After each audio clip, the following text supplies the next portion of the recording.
Western blot test के बारे में आपने पूछा है, अगर 3 महीने या 6 महीने के बाद इसको कराते हैं और रिजल्ट नॉन रिएक्टिव आता है तो क्या आप आगे सेफ है या नहीं। तो वेलकम बैक, आज इसी के बारे में बात करते हैं। तो देखिए, अगर आप किसी भी टाइप के एक्सपोजर के 3 महीने कंप्लीट करने के बाद अगर कोई नॉर्मल सा भी टेस्ट करा लेते हैं, जिसमें रैपिड टेस्ट है या फिर आपका कॉम्बेट टेस्ट है या उसके अलावा कोई ऐसा एंटीबॉडी टेस्ट जो आपके आसपास अवेलेबल है, अगर आप वो कराते हैं उसमें रिजल्ट नॉन रिएक्टिव आता है, तो फिर ये माना जाएगा कि 3 महीने के बाद का रिजल्ट एक्यूरेट होता है। तो कुल मिलाकर अगर आपने 3 महीने कंप्लीट कर लिए हैं और उसके बाद आपने दोबारा इस टेस्ट को कराया है, चाहे वो वेस्टर्न ब्लॉट हो या फिर कोई दूसरा टेस्ट हो, और उसमें भी रिजल्ट आपका नॉन रिएक्टिव आ रहा है, तो बिल्कुल आप कंफर्म हो जाइए, यहाँ पर ज्यादा टेंशन लेने की बात नहीं है।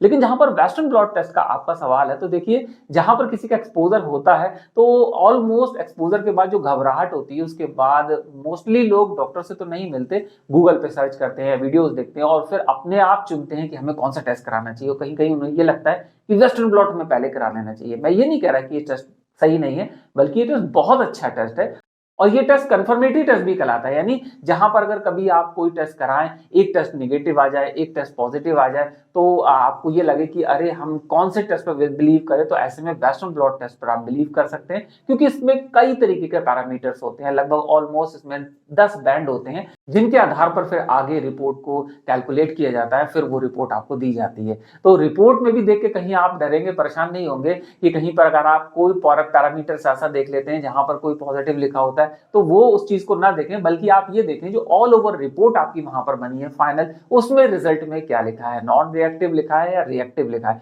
बहुत सारे लोग रिपोर्ट्स के पैरामीटर्स पर बहुत ज्यादा स्टडी करते हैं, गूगल करते हैं या फिर हमसे भी फोन कॉल पर बहुत सारे सवाल पूछते हैं। तो देखिए, ये सारा काम डॉक्टर्स का है, जिन्होंने उस रिपोर्ट्स को बनाया है या जिन्होंने वो पैरामीटर्स फाइंड आउट किए हैं, ये उन पर रहने दीजिए। आप इस पर ज्यादा रिसर्च मत करिए, नहीं तो आपका बहुत सारा समय इसकी रिसर्च में लग जाएगा। एज ए पर्सन जिसने ये टेस्ट कराया है, अगर वो सिर्फ रिजल्ट पर बात करे तो ज्यादा बेटर है, क्योंकि इससे आपको क्लियर इंफॉर्मेशन मिलेगी और आपको ये भी पता चलेगा कि क्या मुझे दोबारा कोई दूसरा टेस्ट कराना है या नहीं। तो देखिए, जितने भी आप टेस्ट कराते हैं उसके फाइनल रिजल्ट को आप देखिए कि उसमें फाइनल रिजल्ट क्या लिखा है। अगर उसमें नॉन रिएक्टिव लिखा है, 3 महीना आपका कंप्लीट हो चुका है, या 4 महीना या 5 महीना या 6 महीना, जितने भी दिन के बाद आपने टेस्ट कराया है, तो फिर इस रिजल्ट को आप बिल्कुल एक्यूरेट मानिए। तो कुल मिलाकर जो 3 महीने का ड्यूरेशन है, उससे कम वाले जो टेस्ट के रिजल्ट्स होते हैं, उनको फाइनल रिजल्ट में नहीं जोड़ा जाता है। अगर आप उससे पहले किसी भी मेथड का कोई भी टेस्ट कराते हैं, तो 3 महीना कंप्लीट करने के बाद आपको एंटीबॉडी टेस्ट कराना ही कराना है। वो टेस्ट का जो रिजल्ट होगा वही फाइनल माना जाएगा।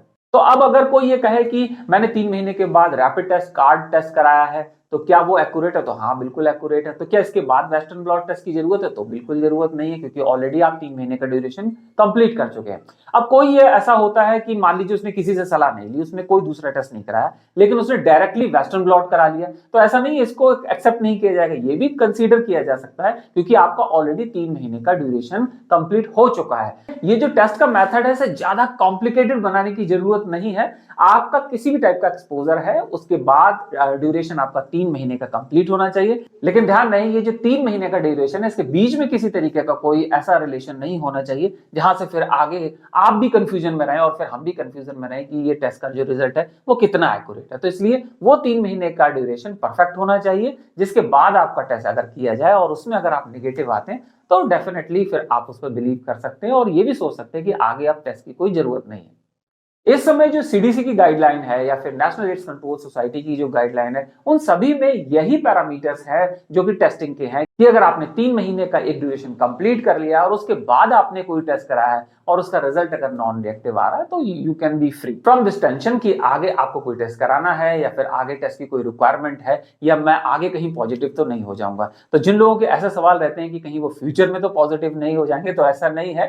तो ये जो नियम बनाए गए, ये पूरी रिसर्च करके बनाए गए हैं, चाहे वो इंडिया में हो चाहे वो फॉरेन में हो। तो ये जो गाइडलाइन बनाई गई है हमारे भारत में, तो इस पर आप बिलीव करिए कि अगर आपने 3 महीने कंप्लीट कर लिया है, तो इसके बाद ज्यादा टेंशन लेने की जरूरत नहीं है। अगर इससे रिलेटेड आप डायरेक्ट कॉल करके कुछ पूछना चाहते हैं, तो आप मुझे कॉल मी 4 ऐप के थ्रू कॉल कर सकते हैं। ये एक पेड कॉलिंग ऑप्शन है, जिसके द्वारा आप मुझे कॉल कर सकते हैं। तो अगर इसके अलावा और कोई डाउट है तो आप मुझे जरूर कमेंट करें। और इससे रिलेटेड जो पहले मैंने सारी इंफॉर्मेशन दे रखी, उन सारी वीडियोस की लिस्ट का लिंक भी मैं नीचे डिस्क्रिप्शन बॉक्स में दे दूंगा। हो सकता है जो आप मुझसे पूछना चाहते हो, आपको उस लिस्ट में ही आपका वीडियो मिल जाए, तो उस लिस्ट को जरूर चेकआउट करिए। तो मिलते हैं नए वीडियो में। See you next video and bye bye.